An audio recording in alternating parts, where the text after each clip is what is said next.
Gonzalez Jimenez from Technion Data Solutions, and I am delighted to be here with my friend Sean Tuma from Spencer Fane. Sean is lending us some time. He has a lot of knowledge and wisdom in the space of cyber and privacy, ransomware being the topic of today. Sean, would you give us a bit of background for our audience and tell us about Spencer Fane as well? Absolutely, and it's a pleasure to be here. Thank you. My name is Sean Tuma. I am a cybersecurity and data privacy attorney here at Spencer Fane, where I am co-chair of our cyber and data privacy practice group. And my practice involves dealing primarily with data breaches, cybersecurity attacks, mostly these days ransomware cases. So that's where a lot of my experience in this area comes in. Been practicing in cyber law since 1999, so I've seen a lot over the years. And this is currently our biggest threat and biggest risk. What is happening today? What are the trends and what are you facing normally with clients? So, most of our cases when they come to us, certainly our ransomware cases, the clients are finding they weren't prepared. And if they thought they were prepared, they hadn't tested their preparations. They hadn't really gone through the diligence needed. A lot of it was thinking they were prepared out of ignorance because they, hired an MSP or they just pushed it off to someone else and they didn't go in and audit and verify that it was being done properly. And so when they come to us, it's a situation where usually, with your basic ransomware attack is when the threat actors get in, they encrypt your network, encrypt all of your data, and then hold it hostage and demand a ransom payment, an extortion payment in exchange for getting the key to decrypt that data. And so that's the typical scenario. And in those cases, the way you defeat a ransomware like that through encryption is you restore from backups, right? And they know that. So they know the key to being successful in their business is if they can first get in and either forensically delete or encrypt your backups, if you even have them, so that when that time comes, they're able to, they know you don't have any other option. And so what we're seeing is companies that simply don't have backups. Now, that's one phase.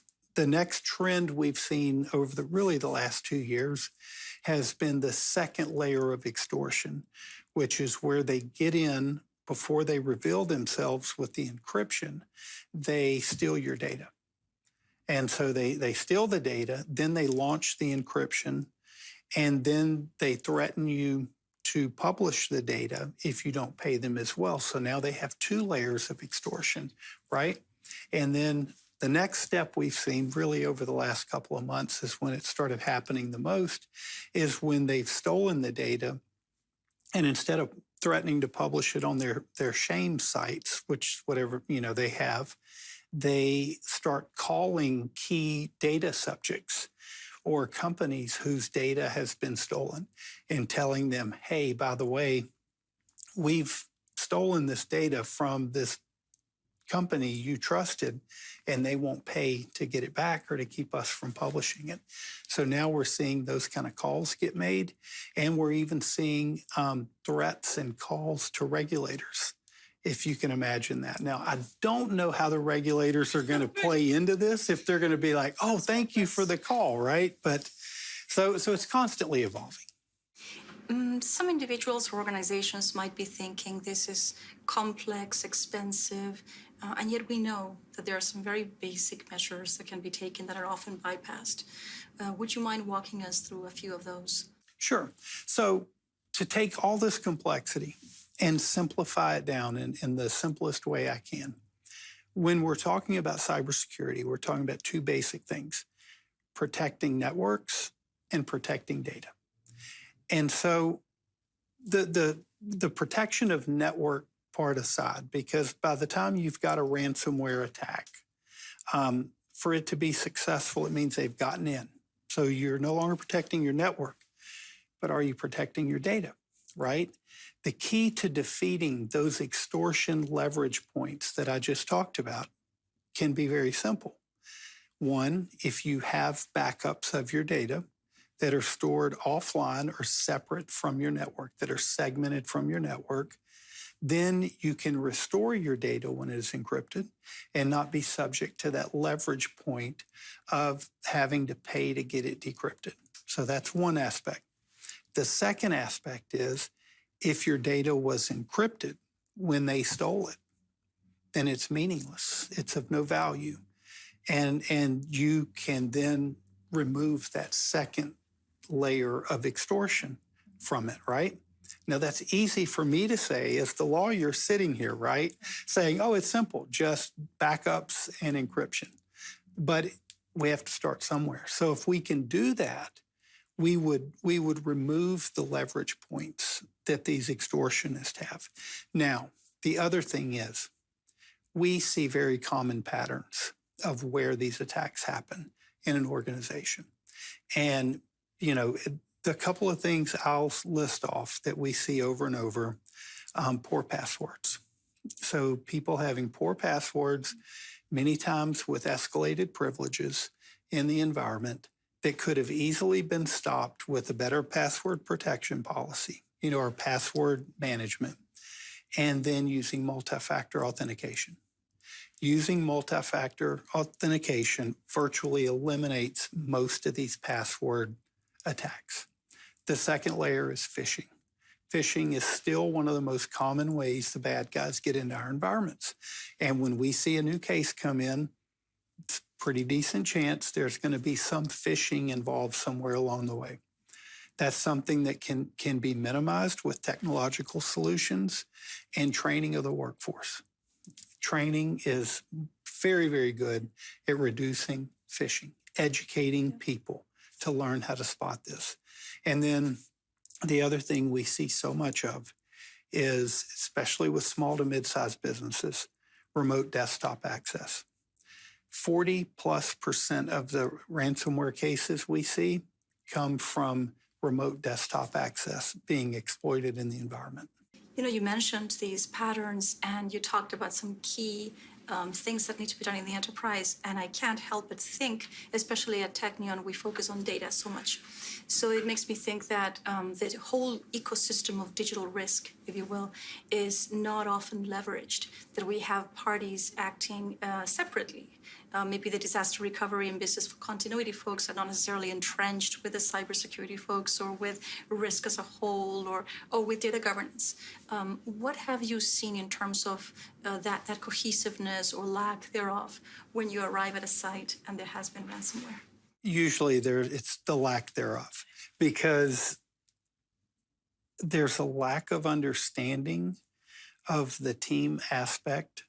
One of my favorite talks that I do is cybersecurity is a team sport, because there's so many people within an organization and outside of the organization that need to be involved in the preparation, the understanding of the risks, and the mitigation of those risks. But there's a lot of territorialism. I recently wrote an article for a magazine called Ethical Boardroom talking about some of the personalities I see in cybersecurity, and specifically within organizations that get hit with these attacks. And a lot of it we see in the CISOs primarily, either an aloof kind of ignorance or this extreme arrogance of nobody's getting in my environment. Nobody is touching my environment. And they don't understand nobody's secure anymore. But because they have this mindset, whether it's the aloofness or it's the arrogance, they don't see the problems. So they don't plan to prepare for them. They don't bring the team together that's needed to do this. And the thing is, whether you call it privacy, whether you call it cybersecurity, whether you call it data governance, whatever it is, we're all trying to do the same thing. We're trying to protect our environment, and we're trying to protect and maintain access to what's valuable that we have within our environment, our data. And I don't care what you call it. That's what we're here to do, and we've got to have a team approach. And so one of the frustrating things that I see is when we come to the scene and there's been a ransomware, and it's a group that is known to exfiltrate data and shame with it. And we asked the clients, okay, we know this server was what was hit. They had access to it. What's the data? What's exposed? And they have no idea. And it's like, well, what data did you have on the server? Well, we don't know. Well, what type of data? Well, how much? Well, who were the people impacted? They have no idea. And so, you see it in the incident response context, but I see it in the proactive risk management context as well, because the first task I ask any client to do when we're talking about risk management in this space is to create a data map or give me a data map. What data do you have? Where is it? What type is it? How sensitive is it? How does it flow in? How's it stored? How does it flow out? How do we get rid of it? Because data is risk, right? And if we don't need it, get rid of it. But they have no idea. And to ask them to do that is like this huge task. They'd rather pay us thousands of dollars to create documents than to take the time to go figure out where's this most precious resource. And you just hit on some very basic expectations of frameworks that are not only cyber frameworks in the banking industry, for instance. It has to do with FFIEC, and it has to do with understanding how the data flows and when are you purging it, disposing of it, and are you testing it. Just very basic things that came out a few decades ago. But let's talk about ownership of data, because we have grown up thinking that the organization owns the data. However, that has changed, right? So in the world of privacy, you see it differently. How does that work? How during a ransomware attack, do you see individuals latching on to, or at least those affected within the data would say, well, but we own the data? It's a tricky area because in the past, here in America, primarily, we have not attributed a lot of value to our personal data and our privacy. It's been something that we don't take it as seriously as many and maybe the EU do and treasure it in that way that it's like to them a fundamental right. To us, it's something to barter, right? To make things more efficient or quick or whatever. So companies have built upon that and said, well, if they don't care about it, then we don't care about it. It's ours. We collected it. We're going to use it however we want. And if something happens, then, so be it. Now, that's where the what we call the breach notification laws came in, right? Because breach notification laws are privacy-based. Typically, they only apply to personal information, sensitive or PII, personally identifiable information. Or in Texas, we call it SPI. Sensitive personal information. Either way, it's personal. It's not business data. It's not trade secrets. It's not, financial records or whatever else. And so our privacy laws, our breach notification laws say if a company is holding this data that belongs to another, it's about them. It's regarding them. So they're the data subject. Then if something breaches the confidentiality of that data by an unauthorized access or taking or use, you have to give them notice of that. That's the essence of our breach notification laws. And so where the challenge comes in is when you have multiple parties to a business relationship. And let's say you have one company that's using the services of another vendor that now is housing or processing that personal information that company one acquired from the data subjects or about the data subjects. And a lot of businesses tend to think if I'm trusting this data to another company, then I'm no longer responsible for it. And that's a problem because they are still responsible for it. And the fact that they have entrusted it to someone else doesn't abrogate that responsibility to the ultimate data subject. And so, putting it in Dropbox and having your Dropbox get compromised does not mean you can go, hey, no, put it in Dropbox, not my problem. People have thought that for a long time, and that's just not the case. We have added risk By adding parties. That's right.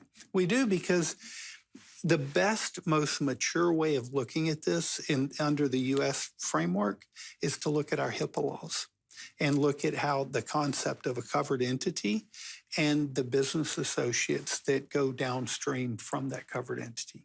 And in that context, the covered entity is always responsible for the data, no matter how many levels of business associates downstream they hand it off to, or that business associate hands it off, or so on and so forth, down to those nth parties. You're still responsible for it. So you've got to make sure you're doing business with trusted vendors, that you're auditing them, and that you're maintaining some level of control and only giving them what they need. The value of the data. We have insurance companies looking at data in a particular way, and then we have organizations looking at it perhaps in another. Could you walk us through how a lawyer sees valuable data? Absolutely. And I think there's one more point to add on to this that ransomware took care of. So from probably 2013, right around the time of the Target, Home Depot, Neiman Marcus breaches, till several years, when I would talk to companies about this cyber risk, I would always get pushback of, but our data is not that valuable. We're just insert whatever name company here, or we're just a small company. We don't have data that's that important like a Target or a Home Depot. And the interesting thing about ransomware is, in a ransomware attack, they don't care how valuable your data is. You care how valuable it is, because you have it for a reason, and that's to run your business. And they know if they can take that away from you, then they can undermine your very ability to operate. And that's the whole fundamental way that their extortion works. So the first point there is that it doesn't matter who you are, how large you are, how small you are, whether you're technical, whether you're a pizza company or what, it's valuable to you, and they know that. So from there, really, when we're talking about valuing data, one of the most valuable forms of data is trade secrets, right? And trade secrets are often protected by contracts, and that's something a lot of people overlook. Is, I mentioned earlier, the privacy-based laws. Those are legislatively enacted laws that govern data. But something most people don't think about is that we have far more law being written into private contracts between companies than we'll ever see legislatively enacted. And so our contracts create the laws between the party, and many times companies have no idea what their contractual obligations are. They have no idea what their contractual rights are to investigate and audit data practices of their business partners. And so understanding that's a really important aspect as well. But one of the top places I'm asked often is about valuing data, personal data, is when we're talking about assessing the risk of a potential data breach. And so, a company may say, I have 100,000 records of personal information, for our workforce and our customer base, or I may have 100 million or whatever. What's our risk? And a lot of people like to go and pull like the Ponemon statistics numbers and go, $200 and something per record, right? In my experience, I don't see the numbers being that high, but I think there is some kind of a factor you can place, whether it's a couple of dollars per record, whether it's 5, 10, whatever. When you're dealing with these exponentially large ranges, it's going to be huge in volume. And so we have to look at that on a case-by-case basis. If it's health records or something of that nature, the data is probably going to be more valuable. It's probably going to be more valuable in the black market, which means there's a higher likelihood there will be fraud with it.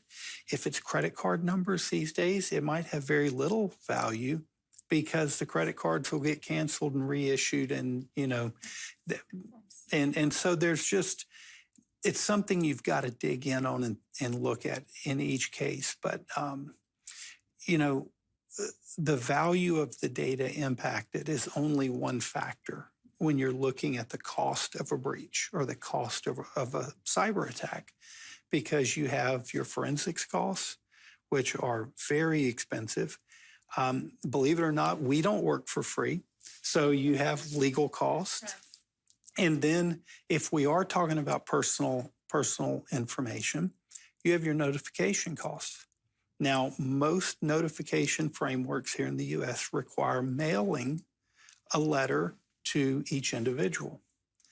In those letters, we usually provide at least a year, maybe 2 years, depending on the jurisdiction of credit monitoring. So if you want to get a quick idea of how quickly these things can get expensive, just think if you have 10 million records for individuals, and you have to do a mailing to 10 million people with a credit product and then go through all that processing, right?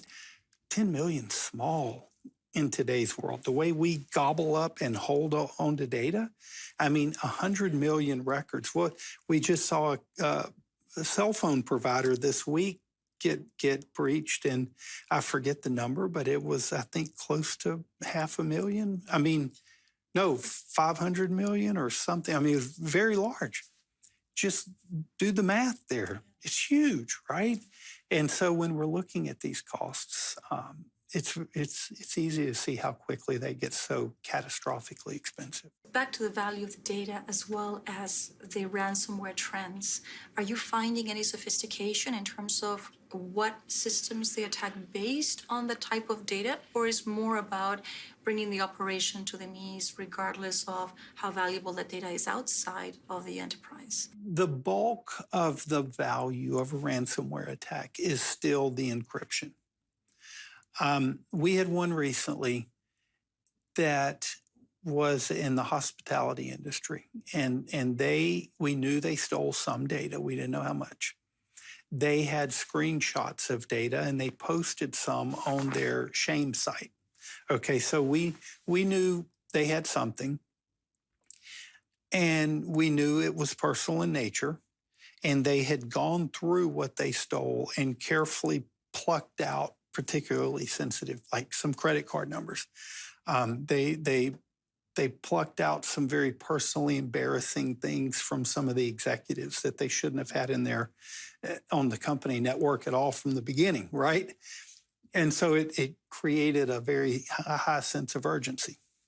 They had demanded $500,000 ransom. And what we did is we knew we had backups that were viable and could be restored quickly. So we negotiated to get us time to do forensics to see what did they steal so we could make an informed decision. And when we were able to tell them we no longer need the decryption key, the price dropped from $500,000 down to around $100,000. Because they knew that's the big leverage point, right? The sensitivity of the data is not that important anymore. And so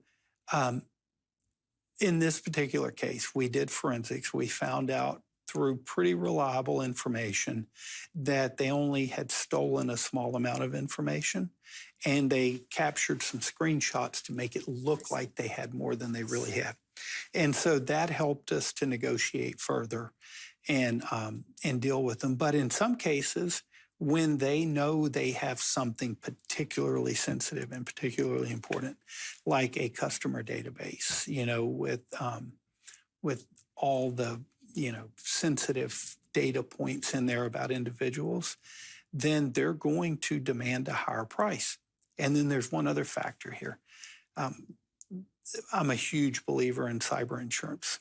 Every company should have cyber insurance.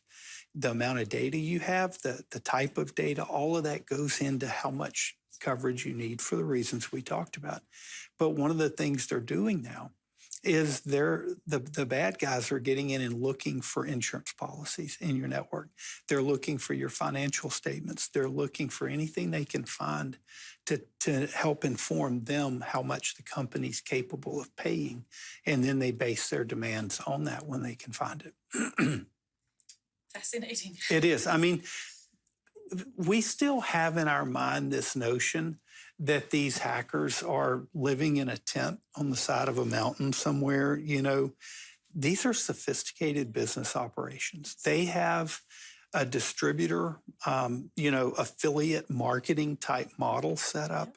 They have websites with customer service portals where you can go chat with them. I mean, it is a sophisticated business that they have set up.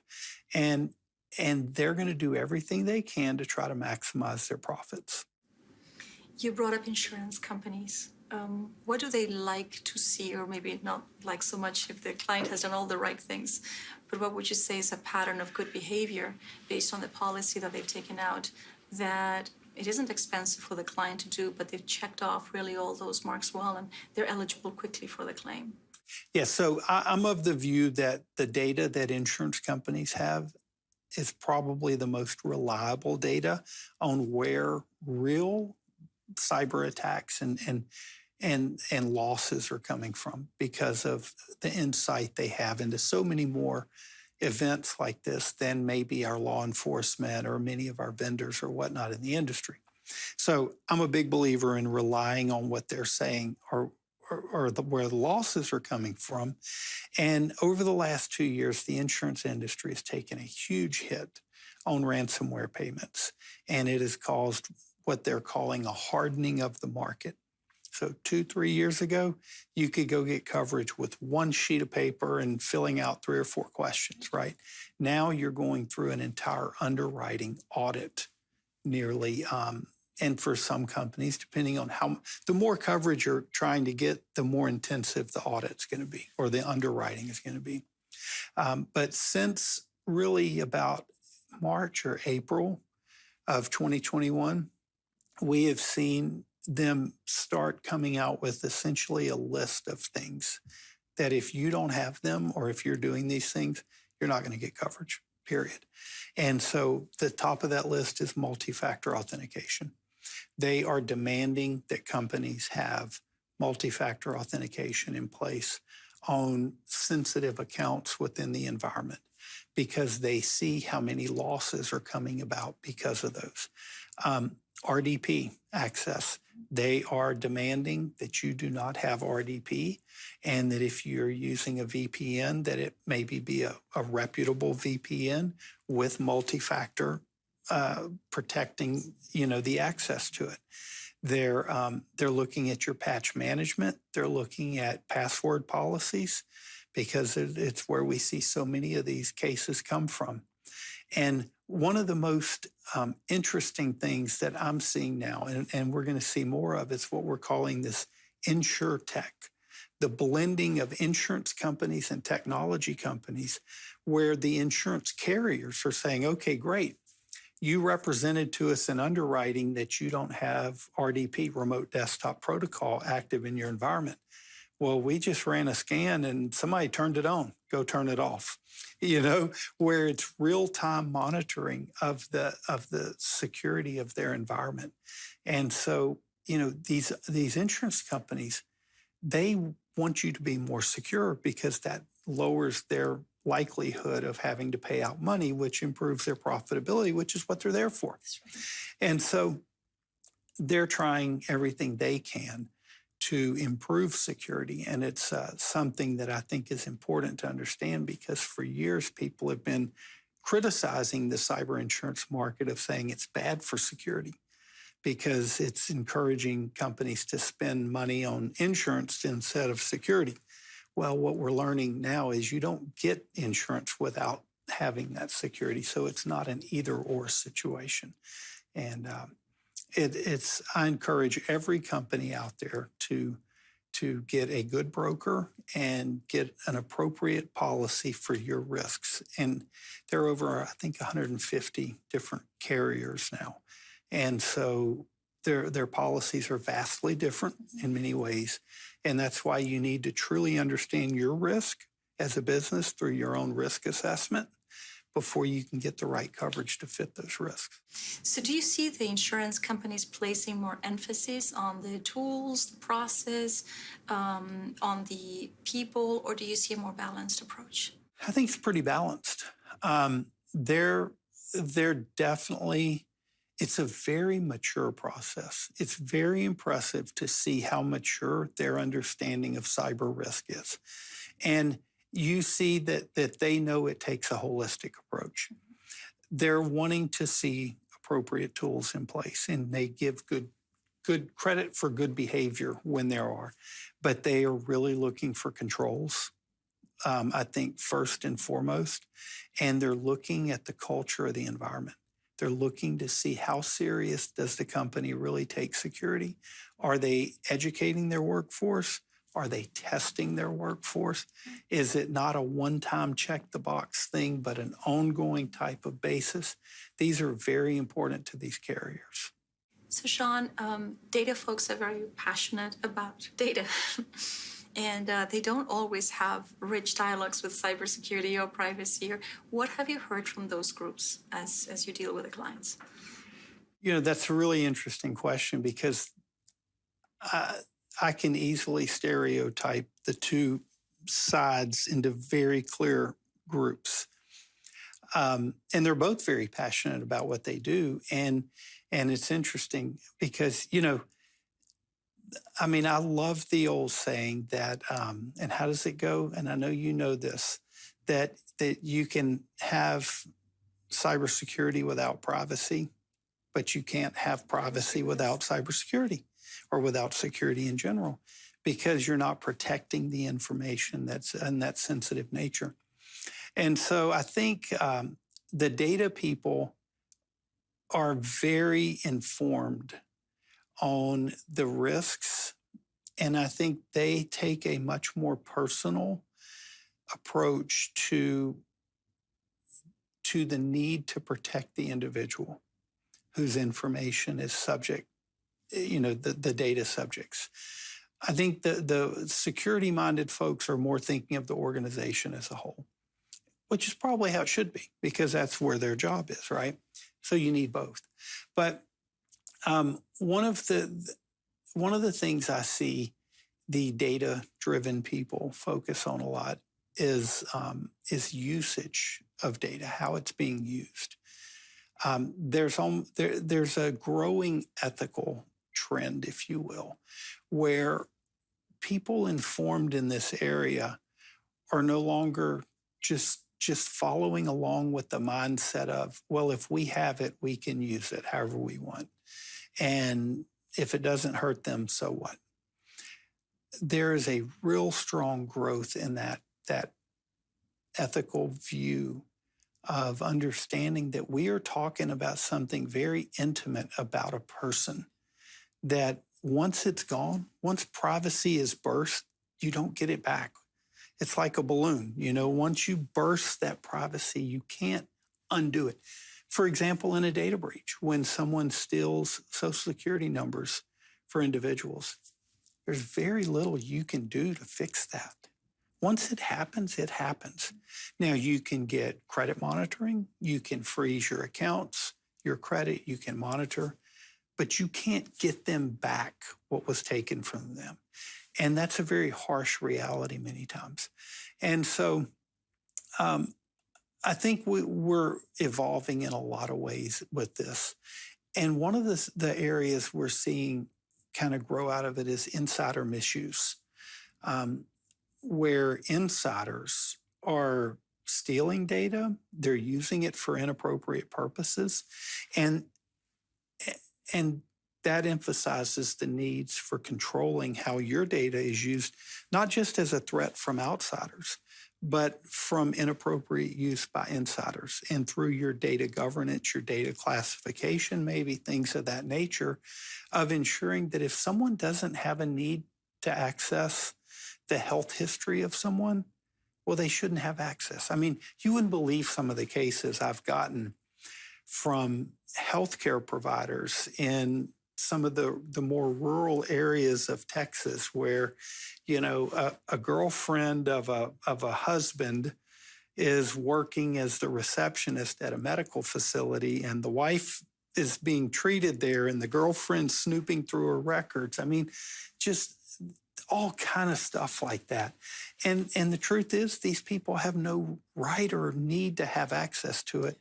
And companies haven't before now taken appropriate steps to limit that.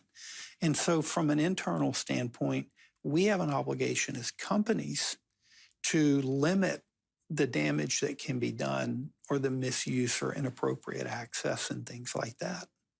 That brings us back to FTC's purpose limitations rules, and which were supposedly adopted a couple of decades ago, and we just don't see them blossom very well. We have companies that are being pushed so hard to innovate nowadays. Digital transformation, innovation, they have to compete in the marketplace. And software development gets done all over the world with different governance practices. We have best standards for that, but ultimately when you look at code coming in, if you have hired for application or integration purposes, you're not always in a position to audit all of that. How do you see that, if at all, playing into ransomware? It's certainly, it creates an opportunity for vulnerabilities in devices and in applications that are being used. And, these attackers are evolving in their practices.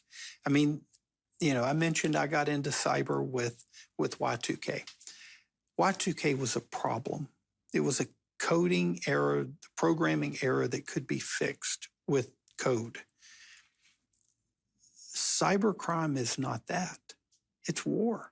It's warfare by human beings on the other side that are actively engaging and countering the steps we take to try to protect. And so, a lot of the crime we see comes from other countries, most of it. And a lot of it comes from countries where we see a lot of this stuff being outsourced to. And, when we look at the supply chain attacks that we've seen over the last couple of years, Kaseya comes to mind most recently, SolarWinds back at the end of 2020. What we see is these attackers are not, they're not trying to just get one person, one company anymore. They're trying to do this at scale. And if you can find the right supplier and attack them, then you can build your entry point in to thousands of companies, right? And so when you're looking at these companies that are writing this code, you've got to question the security practices they have. Because if I'm an attacker and if I can get into their facility and insert lines of code or a backdoor that they're not seeing in what they're producing, then I'm giving myself the ability to access every one of their customers. Sean, you mentioned cyber attacks and being war-based. There is a type of war, and it's absolutely right. From a war mindset, what are we looking at from a legal perspective and from the feet on the ground? How should they be approaching this? Well, the first thing they have to understand is it really is a war out there right now. These threat actor groups, their business model is attacking your company, is stealing what you have and using it against you. And there's no way around that. And they have the advantage because in security, you have to be right 100% of the time. They only need one lucky shot. And they are great at finding these lucky shots. So there is no secure. There is no fix. There is no, do we reach this point of nirvana where we're all secure and happy? And it's something we're going to constantly be involved in and engaged in until either human nature changes and there are no longer bad people, or the bad people find a better way of making money than through cybercrime. And so we have to accept a few principles there. And number one, security's hard. There's no easy way to take on this challenge. It requires a commitment, and it's expensive because it is, I believe, the biggest risk that companies face right now through these attacks. And so you have to treat it as such. And then you have to, you can learn a lot by looking back at strategy. And one of the points I like to speak about is the need for strategic leadership in cybersecurity, just like we see the need for strategic leadership in warfare. And that starts with learning from the principles from great leaders in the past. And one of my favorites comes from Sun Tzu, when Sun Tzu talks about the need to attack your enemies where they're not strengthened, where they haven't prepared, where they're not expecting it. And we've seen that over the last several years with these supply chain attacks. Really, it started in 2014, 2013 with the Target attack, when we saw the company Fazio Mechanical, the HVAC supplier that was used as the entry point into the environment. And ever since then, we see it escalating more and more. We see the attacks on managed service providers now over and over, where they're attacking one MSP and using them to then reach all of their customers. We saw it at the end of 2020 with the SolarWinds attack. And then we saw it recently with the Kaseya attack, and it's getting more and more aggressive like that. And so, I think we have to learn from those great thinkers of the past, like the Sun Tzus, and the great generals, of how were they protecting on the battlefield? Because that's how we have to protect on the battlefield of business these days. It's a digital battlefield, it's a digital war. It is. Yeah. I thank you for all of the time that you have spent with us. How could our audience communicate with you and keep up with what you're doing with your great work? Well, thank you very much. It's been a pleasure. And there are many ways to connect with me. One is through my blog, SeanEtuma.com. I'm on many social media platforms, Twitter, LinkedIn, Instagram, you name it. Yeah, and they're out there. And then the other way is my law firm's website. It's spencerfane.com. And then, it has my email address, phone number, all that stuff. And I'm always happy to chat and answer questions and do anything I can to help. Right. Thank you so much. It's my pleasure. Thank you.